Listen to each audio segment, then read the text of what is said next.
Hi guys, it's Majesty Ibenga here with the Financial Drive-Thru, where I help you get an edge in the crypto and financial markets through up-to-date news and information and all the extra stuff that you need to get a heads up in the space. So if you're new, do stick around, subscribe, and let's drive through.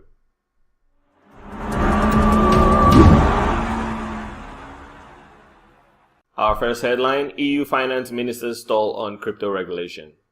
Now, EU finance ministers have sidelined a think tank report calling for stricter cryptocurrency regulations within the European Union, citing the need for caution in developing a nuanced approach to potential risks presented by the cryptocurrency market. The article says that this delay coincides with failed regulatory action in China, where authorities have failed to block off access to offshore exchanges. We're going to talk about that shortly. The article goes on to say that the G20 watchdog announced in July that the EU does not consider cryptocurrency markets a threat to financial stability, citing a limited use for real economy and financial transactions and a small size relative to the traditional financial system.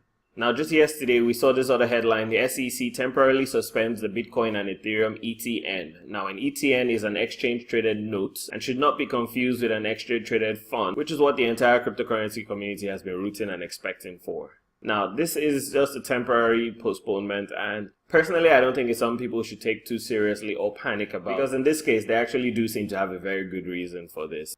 Now, the rationale behind this is that it appears to the SEC that there is lack of current, consistent, and accurate information concerning the Bitcoin Tracker 1 and Ether Tracker 1 financial instruments. They actually have a good reason here because they stated that some trading websites characterize ETNs as ETFs, and in some other places they are called non-equity linked certificates. So this can actually be confusing to both investors and regulators alike, and this is something they want to nip in the bud basically.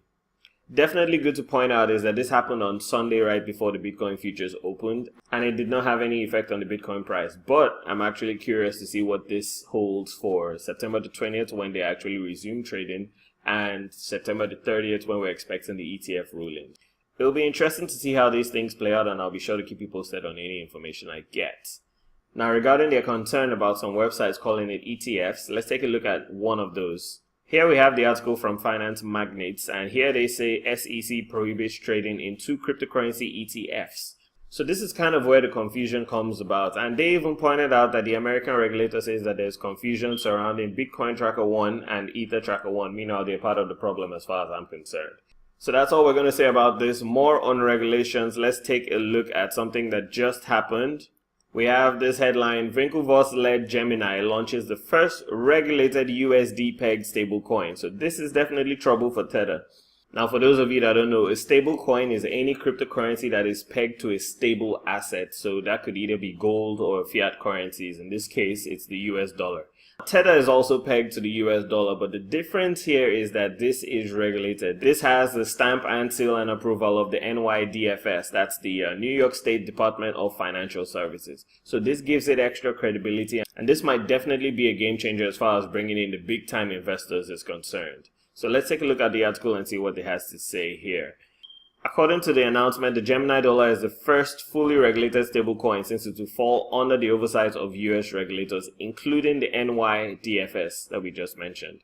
The company notes that each Gemini Dollar corresponds to a US dollar that is held at a bank in the United States and is eligible for FDIC pass-through deposit insurance. Now, in an effort to avoid transparency woes that have plagued other stablecoins like Tether, Gemini also noted that it will conduct monthly audits of its US dollar holdings and publish the results for the public to ensure that you know what's going on. So they've linked the first transparency report, and I'm going to put that in the details section of the video so you can check it out.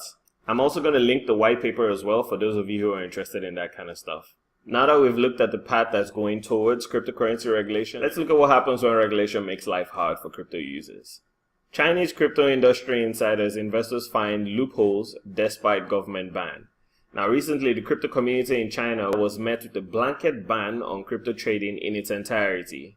Since that happened, crypto investors and industry insiders have found a loophole in this seemingly ironclad clampdown.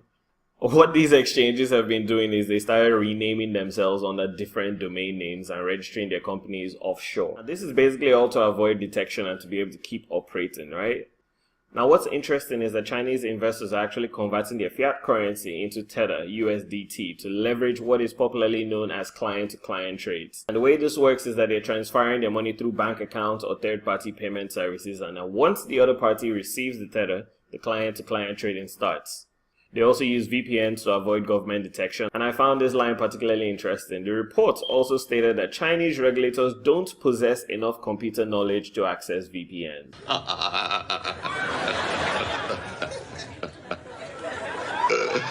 So my question of the day to you after we've looked at all this is, what are your thoughts on cryptocurrency regulations? And do you think it's necessary to forfeit the privacy that the blockchain promised just to be able to operate in this industry? So let me know what you think in the comment section of the video. If you like this kind of content, do smash the like button. And if you want to be kept up to date on all the happenings in the cryptocurrency space, I do encourage you to subscribe. I'd love to have you around. And once again, my name is Majesty Ibianga, and this has been another edition of the Financial Drive-Thru. I'll see you in the next one. Cheers.